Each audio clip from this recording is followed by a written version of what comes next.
Hello friends, welcome to Najma Swad recipes. వచ్చే పండుగలకి చాలా ఈజీగా మన రెసిపీ చూసి ఒకేసారి 2 రకాల స్నాక్స్ ప్రిపేర్ చేసుకునేలాగా చాలా సింపుల్గా అయితే ప్రిపేర్ చేసుకున్నాము.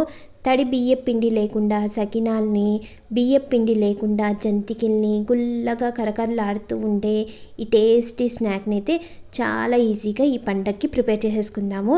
అయితే లేట్ చేయకుండా మనం ఈ టేస్టీ స్నాక్స్ని అయితే ప్రిపేర్ చేసేసుకుందాము. ముందుగా మనం బియ్యం పిండి లేకుండా జంతికల్ని అయితే ప్రిపేర్ చేసుకుందాము.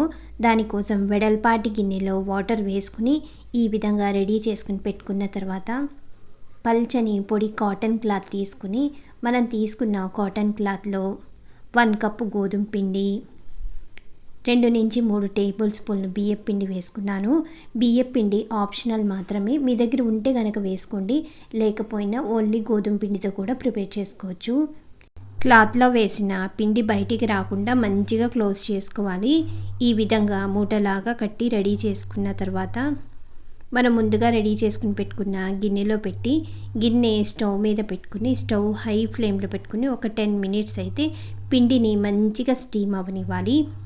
అదే లో ఫ్లేమ్లో స్టీమ్ చేసుకునేటట్టయితే ఒక 20 మినిట్స్ లో ఫ్లేమ్లో మంచిగా స్టీమ్ చేసుకున్న తర్వాత పిండి ఈ విధంగా మంచిగా స్టీమ్ అయిన తర్వాత పిండిని కొద్దిగా చల్లారనివ్వాలి. ఇలా కొద్దిగా చల్లారిన తర్వాత గిన్నెలోంచి తీసుకుని మూట విప్పి పిండిని ఈ విధంగా ప్లేట్లో వేసుకున్న తర్వాత పిండిని ఇలా క్లాత్లోంచి తీసుకునేటప్పుడు పిండి గడ్డ కట్టినట్టు అనిపిస్తుంది.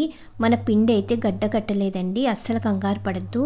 పిండి అయితే మంచి గుల్లగా స్టీమ్ అయింది. ఈ విధంగా స్టీమ్ చేసుకున్న పిండిని ఉండలేమీ లేకుండా మంచిగా రెడీ చేసుకోవాలి. మీ దగ్గర పప్పు గుత్తి ఉంటే కనుక పప్పు గుత్తితో కానీ, లేకపోతే నేను ఇక్కడ రాయితో క్రష్ చేసినట్టు ఈ విధంగా రాయితో కూడా మంచిగా క్రష్ చేసుకోవచ్చు. మనం పిండిని మంచిగా స్టీమ్ చేసుకున్నాం కాబట్టి ఎక్కువ శ్రమ కూడా పడాల్సిన అవసరం లేదు. మీకు కుదిరితే కనుక స్లోగా చేత్తోనే మంచిగా క్రష్ చేసుకుని ఈ విధంగా పిండి ప్రిపేర్ చేసుకున్న తర్వాత 1/2 టీ స్పూన్ వాముని ఈ విధంగా చేత్తో నలిపి వేసుకుంటే వాము ఫ్లేవర్ అయితే పిండికి మంచిగా పడుతుంది. టేస్ట్కి తగ్గట్టుగా సాల్టు, కొద్దిగా రెడ్ చిల్లీ పౌడరు, కొద్దిగా కొరియండర్ పౌడరు, 1/2 టీ స్పూన్ నువ్వులైతే వేసుకున్నాను. మీకు ఇష్టం ఉంటే కనుక ఇంకా మసాలా పౌడర్లు కూడా వేసుకోవచ్చు. నేను సింపుల్గా కావాలని ఈ విధంగా అయితే రెడీ చేస్తున్నాను. ఇలా పిండిలో కలిసేలాగా మసాలాలన్నీ కలుపుకున్న తర్వాత కొద్దిగా వాటర్ వేసుకుని మనం చపాతీ పిండి అయితే ఏ విధంగా కలుపుకుంటామో సేమ్ అదే విధంగా కలుపుకోవాలి. మరీ హార్డ్గా అలా అని మరీ సాఫ్ట్గా కాకుండా ఇక్కడ చూపించిన విధంగా ఈ విధంగా పిండిని అయితే కలుపుకొని రెడీ చేసుకుని పెట్టుకున్న తర్వాత నేను ఇక్కడ జంతికల గొట్టంలో స్టార్ షేప్ ఉండే ప్లేట్ని పెట్టుకుని ఈ విధంగా ప్లేట్లోనే ముందుగానే జంతికల్ని అయితే రెడీ చేసుకున్నాను. జంతికల్ని మనం ముందుగానే ఈ విధంగా రెడీ చేసుకుని పెట్టుకుంటే ఆయిల్లో వేసుకునేటప్పుడు ఈజీగా ఉంటుంది. స్టవ్ మీద ఆయిల్ పెట్టుకుని ఆయిల్ మంచిగా హీట్ అయిన తర్వాత మనం ముందుగానే రెడీ చేసుకుని పెట్టుకున్న జంతికల్ని ఆయిల్లో వేసుకుని మంచిగా ఫ్రై అయిన తర్వాత అటు ఇటు తిప్పుకుంటూ మంచి గోల్డెన్ బ్రౌన్ కలర్ వచ్చేలాగా ఫ్రై చేసుకోవాలి. ఇలా జంతికలు ఫ్రై చేసుకునేటప్పుడు మీడియం ఫ్లేమ్లో స్లోగా అలా ఫ్రై చేయాల్సిన అవసరం లేదు. హై ఫ్లేమ్లోనే ఈజీగా చాలా తొందరగా ఫ్రై అయిపోతాయి. చాలా ఈజీగా చాలా ఫాస్ట్గా అయితే ప్రిపేర్ చేసేసుకోవచ్చు. ఈ పండగకి మీరు కూడా చాలా ఈజీగా క్రిస్పీగా ఉంటే ఈ గోధుమ పిండి జంతికలను అయితే కంపల్సరీగా ట్రై చేయండి. టేస్ట్ అయితే సూపర్గా ఉంటాయి.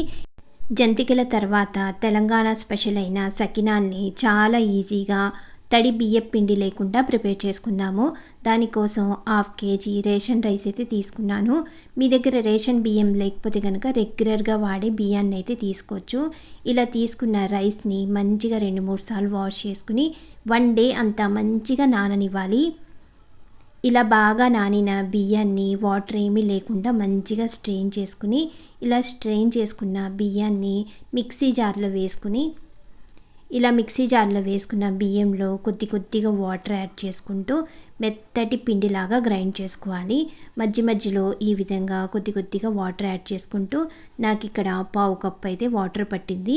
ఈ విధంగా వాటర్ యాడ్ చేసుకుని మెత్తటి పిండిలాగా గ్రైండ్ చేసుకోవాలి. మనం ఇక్కడ పిండి గ్రైండ్ చేసుకునేటప్పుడు అస్సలు పలుకు లేకుండా సాధ్యమైనంత మెత్తగా ఈ విధంగా జారుగా గ్రైండ్ చేసుకుని గిన్నెలో వేసుకున్న తర్వాత ప్యాన్లో పావు కప్పు మినప్పప్పు వేసుకుని స్టవ్ మీడియం ఫ్లేమ్లో పెట్టుకుని పప్పుని మంచిగా ఫ్రై చేసుకోవాలి.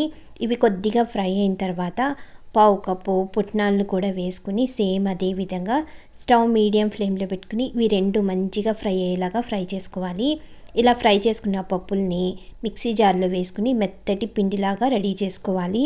ఇలా మెత్తగా గ్రైండ్ చేసుకున్న పిండిని జల్లెల్లో వేసుకుని మంచిగా జల్లించుకున్న తర్వాత ఇలా జల్లించుకునేటప్పుడు నాకు కొద్దిగా బరకగా ఉండే పిండి అయితే వచ్చింది. ఈ పిండిని పక్కన పెట్టేసుకుని పిండిలో టేస్ట్కి తగ్గట్టుగా సాల్టు, పావు కప్పు నువ్వులు, 2 టీ స్పూన్లు వాము, 2 టీ స్పూన్లు నెయ్యి వేసుకుని మనం వేసుకున్న పొడి ఇంగ్రీడియంట్స్ అన్నీ పిండిలో బాగా కలిసేలాగా మంచిగా కలుపుకోవాలి.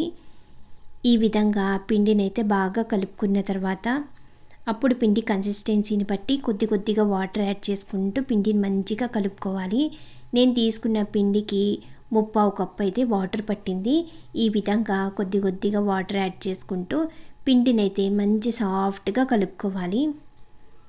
మరీ జారుగా కాకుండా ఇక్కడ చూపించిన విధంగా పిండిని అయితే ఈ విధంగా కలుపుకొని రెడీ చేసుకున్న తర్వాత ఇలా కలుపుకున్న పిండిలోంచి కొద్దిగా పిండిని తీసుకుని సకినాలు ప్రిపేర్ చేసుకునేటప్పుడు తడి కాటన్ క్లాత్ కాకుండా పొడి కాటన్ క్లాత్ మీద వేసుకుంటే సకినాలు తొందరగా ఆరుతాయి. మన సకినాలు ఫస్ట్ టైం ప్రిపేర్ చేసుకునే వాళ్ళు తొందరగా సకినాలు చేయడం రావు కాబట్టి 2-3 ప్రాక్టీస్ చేసిన తర్వాత అప్పుడు ప్రిపేర్ చేసుకుంటే చాలా ఈజీగా వస్తాయి. స్టార్టింగ్ నాకు కూడా 2-3 సరిగా రాలేదు. తర్వాత చేస్తా నాలుగోదైతే చాలా పర్ఫెక్ట్గా వచ్చినాయి. అలా చేస్తూ ఉండగా సకినాలు అయితే చాలా ఈజీగా చేసేయచ్చు. ఇలా సకినాలన్నీ మంచిగా క్లాత్ మీద వేసుకున్న తర్వాత ఇలా ప్రిపేర్ చేసుకున్న సకినాలు గాలికి ఒక 5 to 10 మినిట్స్ కొద్దిగా ఆరిన తర్వాత సకినాలు ఆయిల్లో వేసుకునేటప్పుడు ఈ విధంగా ప్లేట్లో తీసుకుని వేసుకుంటే ఆయిల్లో వేసుకోవడానికి వీలుగా ఉంటాయి. సకినాలు ఫ్రై చేసుకునేటప్పుడు హై టు మీడియం ఫ్లేమ్లో అడ్జస్ట్ చేసుకుంటూ ఫ్రై చేసుకోవాలి. ముందుగా మీడియం ఫ్లేమ్లో ఫ్రై చేసుకుని కొద్దిగా కలర్ చేంజ్ అయిన తర్వాత అప్పుడు హై ఫ్లేమ్లో పెట్టుకుని మంచిగా ఫ్రై చేసుకోవాలి. ఇలా ప్రిపేర్ చేసుకున్న సకినాలు ఎక్కువ కలర్ అయితే రావండి. సేమ్ ఇదే విధంగా లైట్ కలర్లో మంచి క్రిస్పీగా అయ్యేలాగా ఫ్రై చేసుకోవాలి. సకినాలు ఫ్రై అయ్యేటప్పుడు నురగ రావడం ఆగిపోతే కనుక మన సకినాలు మంచి క్రిస్పీగా ఫ్రై అయినట్టు. చాలా ఈజీగా తడి బియ్యపిండి లేకుండా తెలంగాణ స్పెషల్ అయిన సకినాల్ని, బియ్యపిండి లేకుండా జంతికల్ని ఈ పండక్కి కంపల్సరీగా ట్రై చేసి ఎలా వచ్చినాయో కూడా నాకు కమెంట్ చేయండి. రెసిపీ నచ్చినట్లయితే ప్లీజ్ లైక్ చేయండి. Thank you for watching.